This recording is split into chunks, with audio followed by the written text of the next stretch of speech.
नमस्ते दोस्तों, आज हम जानेंगे एक ऐसे त्योहार के बारे में। दोस्तों, आज हम जाने वाले हैं एक ऐसे त्योहार के बारे में जिसके बिना असम अधूरा है। एक ऐसा त्योहार जो असम की रूह में बसा है, जिसके बिना असम की तस्वीर ही अधूरी है। वो त्योहार है बिहू। ये त्योहार असम की संस्कृति और जीवन का एक अहम हिस्सा है और आज हम इसके बारे में जानेंगे गहरे से। पहला पड़ाव बोहग बिहू, नई शुरुआत का जश्न। बोहग बिहू ये वो वक्त होता है जब साल की नई फसल आती है। अप्रैल का महीना जब धरती माँ ने अपना आंचल फैला दिया होता है और उस पे सजी होती है नई फसल की बहारें। यह त्योहार है किसानों का, जो अपनी मेहनत का फल देखकर खुशी से झूम उठते हैं। और ये खुशी, ये जश्न, ये नचगाना सिर्फ उन्हीं तक सीमित नहीं रहता, ये तो पूरी असम में फैल जाता है। दूसरा पड़ाव मघ बिहू, सर्दियों की शाम, गरम मितूस का जाल।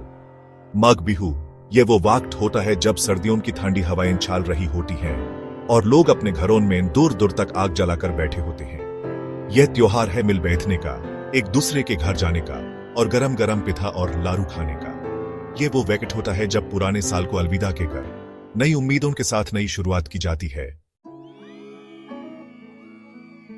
तीसरा पड़ाव कटी बिहू, दुआओं का वक्त। कटी बिहू यह त्योहार थोड़ा सा अलग है। यह त्योहार है दुआओं का, उम्मीदों का।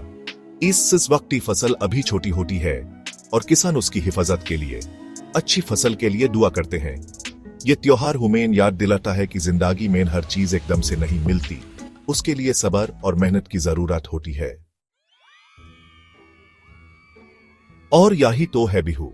दोस्तों, बिहू सिर्फ एक त्योहार नहीं है, ये तो एक जज्बा है, एक ऐसी दौर है जो सारे असामिस को एक साथ बांध कर रखती है। ये त्योहार हमें याद दिलाता है कि जिंदगी में खुशियां मनाने का कोई भी मौका छोटा या बड़ा नहीं होता और ये खुशियां और भी ज्यादा बढ़ जाती हैं जब हम उन्हें अपनों के साथ बांधते हैं।